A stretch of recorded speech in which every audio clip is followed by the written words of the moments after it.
हरे कृष्णा। तो देखिए, आज मैं आप सभी को बताने वाली हूँ जो इस बार एकादशी आने वाली है वो कौन सी एकादशी आने वाली है और इस दिन हम कौन से दिन हम व्रत रहेंगे और किस दिन हमें पारण करना है व्रत का।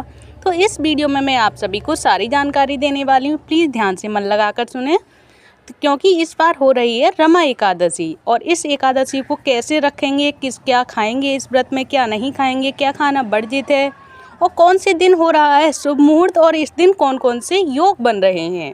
तो चलिए जानते हैं इस वीडियो में। तो ज्योतिषियों की माने तो कार्तिक माह के कृष्ण पक्ष की 10वीं तिथि के अगले दिन रमा एकादशी मनाई जाती है और इस वर्ष रमा एकादशी पर दुर्लभ इंद्र योग का निर्माण हो रहा है। इसके साथ ही शिव वास योग का संयोग बन रहा है।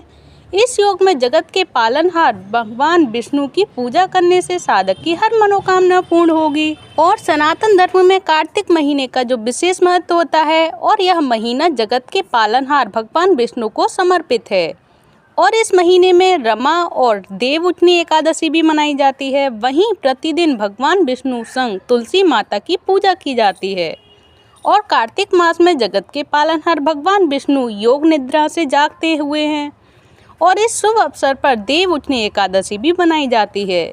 इससे पूर्व कार्तिक माह के कृष्ण पक्ष की 10वीं तिथि के अगले दिन रमा एकादशी मनाई जाती है, जो इस दिन भगवान विष्णु की पूजा की जाती है। साथ ही एकादशी का व्रत रखा जाता है। तो आइए जान लेते हैं रमा एकादशी की तिथि के बारे में, शुभ मुहूर्त के बारे में एवं शुभ संयोग और योगों के बारे में कि इस दिन कौन कौन से योग बन रहे हैं, कौन कौन से शुभ मुहूर्त हो रहे हैं जिसमें हमें भगवान विष्णु की पूजा अर्चना करनी है। क्योंकि एकादशी का व्रत सभी व्रतों में बड़ा माना जाता है, तो इसीलिए हमें देखना होगा कि हमें एकादशी का व्रत कौन से शुभ मुहूर्त में हमें व्रत रखना है, कौन से दिन इसका शुभ संयोग बन रहा है। उसी संयोग में अगर हम व्रत रहें तो हमारा व्रत काफ़ी पुण्य फलदायी बन जाता है।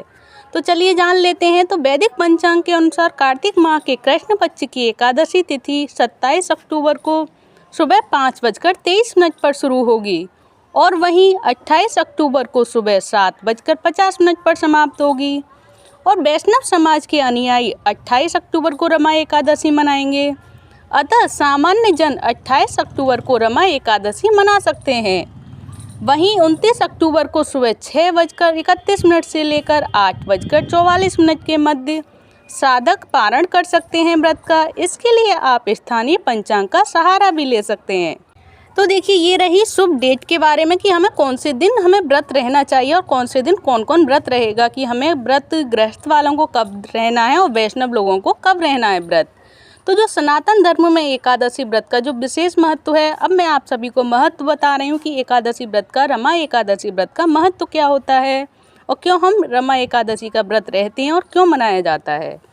तो जो सनातन धर्म में एकादशी का व्रत का विशेष महत्व है और इस शुभ अवसर पर मंदिरों में विशेष पूजा का आयोजन किया जाता है, साथ ही भजन कीर्तन किया जाता है। एकादशी पर भगवान विष्णु की पूजा करने से साधक को अमोघ फल की प्राप्ति होती है। साथ ही जीवन में व्याप्त सभी प्रकार के दुख एवं संकट दूर हो जाते हैं। तो ऐसे ही व्रत को हमें कैसे और किस विधि अनुसार रहना चाहिए जिससे हमारे सारे दुख और संकट नष्ट हो जाएंगे और दूर हो जाएंगे। तो इन भगवान की पूजा विधि हम किस प्रकार करें, यानी कि भगवान विष्णु की हम पूजा विधि किस प्रकार करें रमा एकादशी पर कि भगवान हमसे प्रसन्न हो जाए। तो चलिए जान लेते हैं पूजा विधि भी कि रमा एकादशी पर भगवान विष्णु की हमें कैसे और किस प्रकार पूजा विधि करनी है और किस मुहूर्त में करनी है। जो मुहूर्त बन रहे हैं उस दिन वो मैं सारे मुहूर्त आप सभी को बताऊंगी। तो चलिए जान लेते हैं पहले पूजा विधि। तो कार्तिक मास के कृष्ण पक्ष की एकादशी तिथि को ब्रह्म बेला में उठें। इसके बाद नित्य कर्मों से निवृत्त होने के बाद स्नान ध्यान करें और इसके बाद आचमन कर पीले रंग का वस्त्र धारण करें और सूर्य देव को जल का अर्घ्य दें। अब पंचोपचार कर विधिवत भगवान विष्णु की पूजा करें। इसके समय भगवान विष्णु को पीले रंग का फूल और फल अर्पित भी करें। साथ ही विष्णु चालीसा का पाठ करें और अंत में भगवान विष्णु की आरती करने के पश्चात उनसे क्षमा प्रार्थना करें। अपनी गलतियों की क्षमा मांगें। कुछ भी हमारी पूजा विधि में या पूजा करने में या व्रत रहने में हमारी कोई भी अगर गलती हो जाए तो उनसे क्षमा प्रार्थना करें, क्योंकि भगवान विष्णु इतने दयालु हैं कि हर तरह की हमारी गलतियों को क्षमा कर देते हैं। तो चलिए अब जान लेते हैं पंचांग के अनुसार कौन कौन से समय कौन कौन से मुहूर्त हो रहे हैं।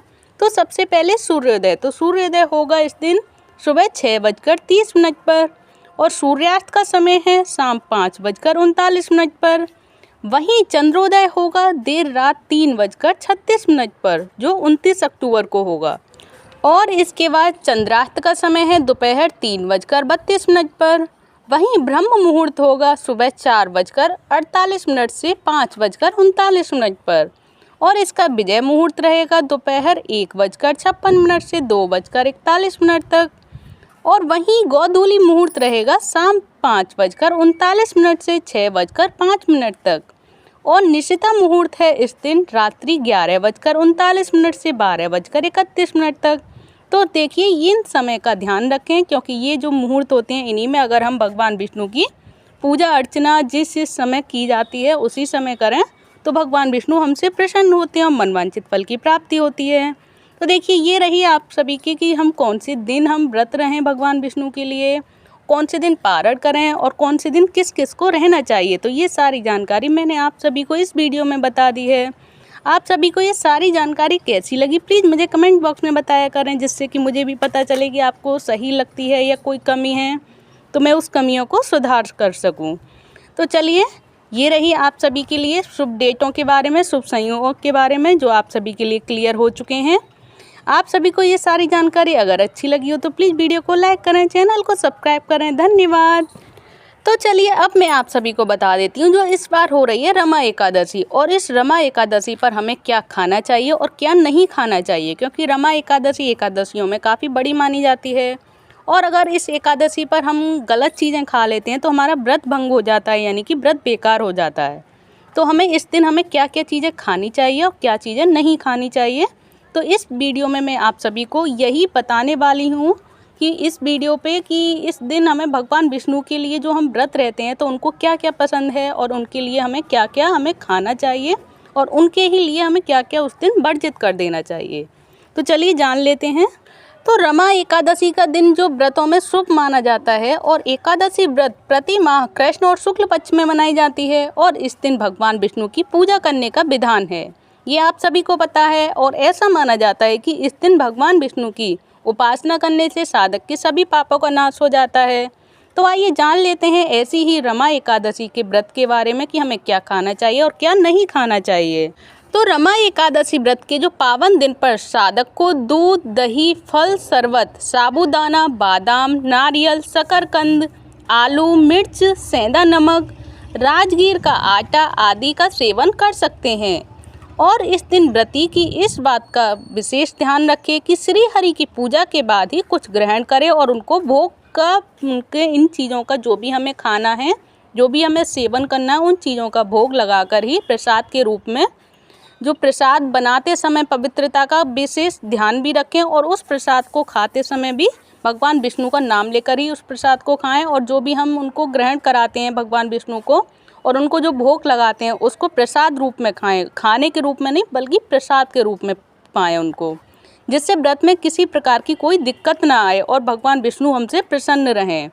और रमा एकादशी पर मैं आप सभी को ये भी बता देती हूँ कि क्या क्या खाना वर्जित होता है और साधक को क्या क्या नहीं खाना चाहिए, जिनका सेवन करने से हमारा व्रत खंडित हो जाता है और हम पाप के भागी बन जाते हैं। तो हमें किन चीज़ों का ध्यान रखना चाहिए, तो ये भी मैं आप सभी को क्लियर कर देती हूँ।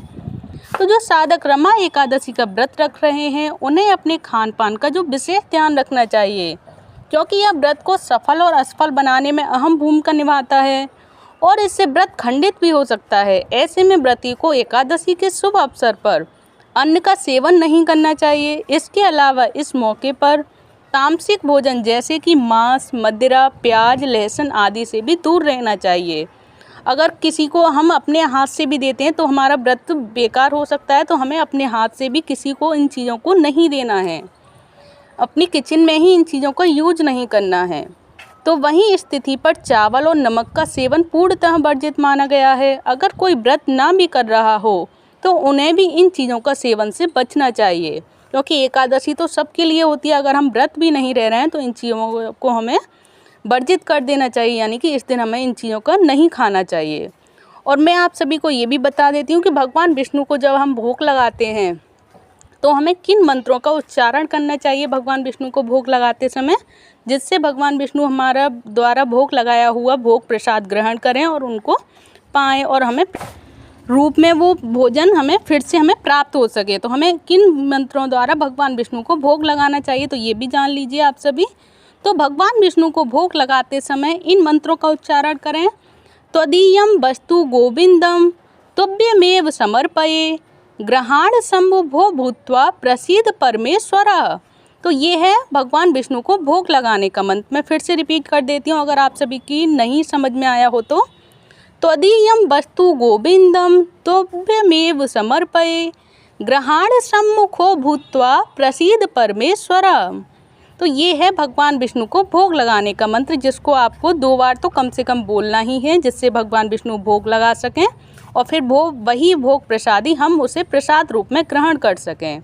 तो भगवान विष्णु को मैंने आप सभी को ये क्लियर कर दिया कि किस मंत्र द्वारा प्रसन्न करें, किस मंत्र द्वारा भोग लगाएं और फिर उसी को हमें कैसे पाना है और किन किन चीज़ों को हमें वर्जित करना है। आप सभी को अगर ये सारी जानकारी अगर अच्छी लगी हो तो प्लीज़ एक वीडियो को लाइक कर दें, चैनल को सब्सक्राइब करें। धन्यवाद। हरे कृष्णा, हरि बोल।